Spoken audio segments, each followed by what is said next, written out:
Francia, siglo XIX.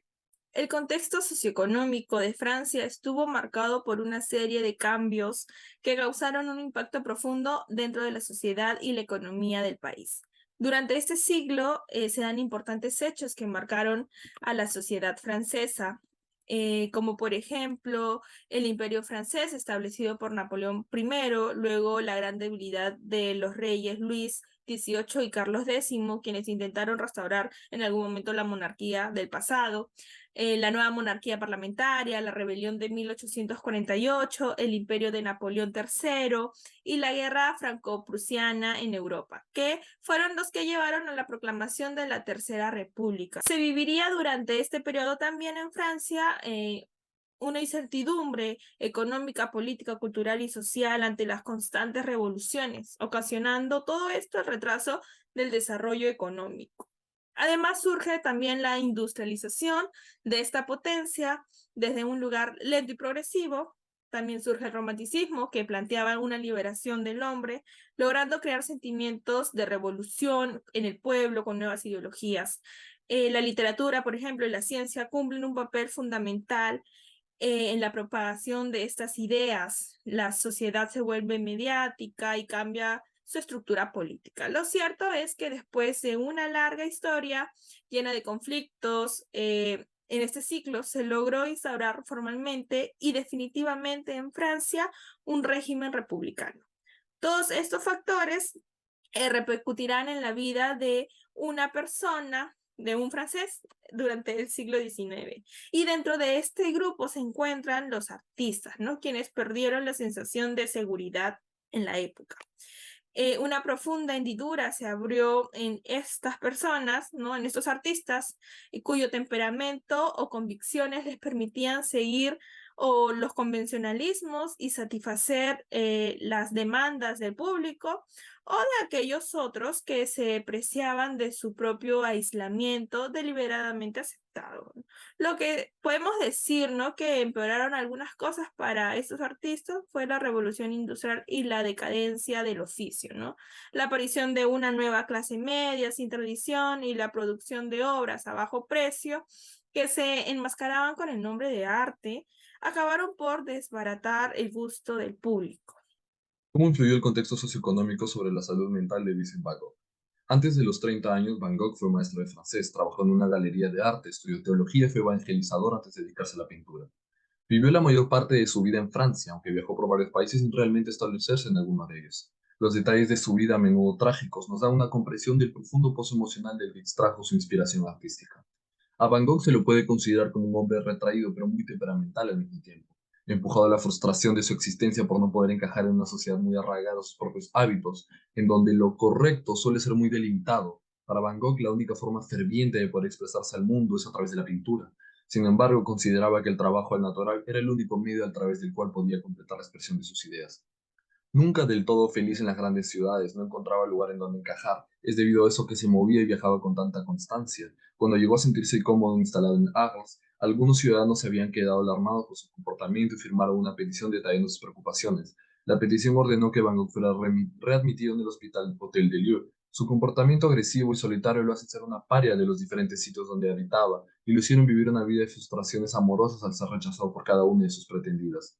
La angustia de la dependencia económica, la sensación de fracaso, el miedo al futuro y a posibles nuevas crisis, con el consiguiente riesgo de no poder seguir trabajando en sus obras, debieron de pesar mucho para él. Los últimos años de su vida estuvieron marcados por sus permanentes problemas mentales, que lo llevaron a ser recluido en sanatorios, así como por la preocupación que ocasionó la dependencia emocional hacia su hermano, quien lo sostenía económica y moralmente.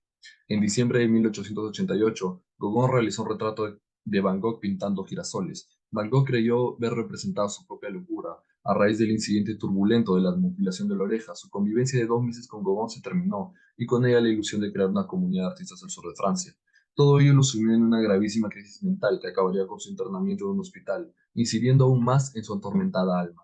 2 semanas antes de su suicidio pintó una de sus obras más sobrecogedoras, Trigal con cuervos, que ha sido objeto de dispares interpretaciones. Irónicamente, durante este tiempo, cuando estaba probablemente en su peor momento y en el estado mental más desesperado, sus trabajos comenzaron a recibir finalmente aplausos de la crítica. Por ende, se podría decir que Van Gogh, sin su tan famoso estado mental, no hubiera sido Van Gogh. Es por lo que cuando vemos una de sus obras, a menudo parece estar acompañada de una etiqueta invisible que dice Esto fue pintado por un hombre que estaba loco y se suicidó. Van Gogh ingresa al hospital psiquiátrico Saint-Rémy voluntariamente en mayo de 1889 por el ya conocido trastorno de personalidad, depresión, bipolaridad, hipomanía y esquizofrenia paranoica, acompañado de alucinaciones y epilepsia. Se cree que la obra La noche estrellada refleja la vista de Van Gogh desde la ventana de su habitación dentro del hospital psiquiátrico ya mencionado, donde podía ver el cielo nocturno y las estrellas. Según Johan Rodríguez, la obra muestra una distorsión de la realidad y los trazos gruesos y los colores pueden dar una idea del sentir del artista en el momento en el cual estaba internado dentro del hospital. Todo esto partiendo de la psicología del color en los estados mentales, donde se dice que el color azul es un color depresivo y el amarillo uno alegre.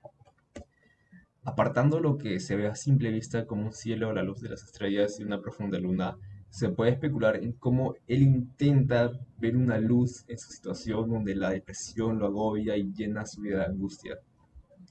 Además, según el estudio de Siegfried del New York State Psychiatric Institute, indica que los pacientes con trastornos prefieren los colores fríos, específicamente el azul en comparación al amarillo.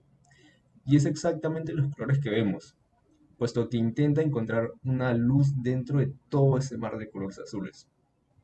Por lo que podemos llegar a la conclusión de cómo su trastorno mental cambió la percepción de colores de Van Gogh y lograr transmitir estas emociones a través de ellas. En cuanto a la relación entre el estado mental de Van Gogh y su obra, se ha especulado mucho sobre cómo su salud mental influyó en su arte, como ya mencionamos anteriormente. Algunos expertos creen que su enfermedad mental le permitió ver el mundo de una manera única y que esto se ve reflejado en su obra. Otros creen que su enfermedad mental lo llevó a crear obras más intensas y emocionales, pero en cualquier caso de los dos, es evidente que su estado mental tuvo un gran impacto en su arte y que su obra sigue siendo y será una de las más influyentes de la historia del arte, así como otras que fueron hechas dentro de este hospital psiquiátrico, como podemos ver en La Portada de la Eternidad en 1890. Por otro lado, vamos a hablar sobre el postimpresionismo en la obra de La noche estrellada. El postimpresionismo lo podemos ver en esta obra en los colores que son muy intensos y muy brillantes, sobre todo los que más destacan, que son el azul y el amarillo, llegando al naranja. También lo podemos ver en los trazos gruesos que le dan esta sensación de movilidad. Y bueno, estos dos puntos son bastante importantes para el postimpresionismo porque justo es aquí cuando la luz artificial y el color comenzaron a alejarse de las teorías científicas del puntillismo, pues deja de ser tan metódico y comienzan a utilizarse más este tema de colores y movimientos y darnos estas sensaciones que los artistas querían transmitirnos, en este caso Vincent Van Gogh. Y para terminar, ¿cómo adquirió valor la obra? Bueno, pues si bien sabemos que Van Gogh no fue reconocido como artista en vida, sí sabemos que tiene una obra vendida en vida justamente titulada El Viñedo Rojo, que fue comprada el mismo año de su muerte. Van Gogh muere el 29 de julio de 1890 y es hasta entonces que se empieza a tener posibilidad de hacer una exposición con sus cuadros. Su hermano Theo lo intentó, sin embargo, sufrió un ataque de parálisis y fue llevado a Holanda. Un año después de la muerte de Van Gogh, muere el hermano de Van Gogh y la posesión de las obras pasan a la hija de Theo. Y es ella quien comienza a hacer y quien hizo la primera exposición con 12 obras de Van Gogh. Pero no se tienen registros exactos de cuándo fue comprada La Noche Estrellada ni a qué precio, pero sí se sabe que desde 1987 la obra está en exhibición en el Museo de Arte Moderno en Nueva York. A la fecha sigue ahí en exhibición, no está a la venta, sin embargo su valor incrementa conforme van pasando los años.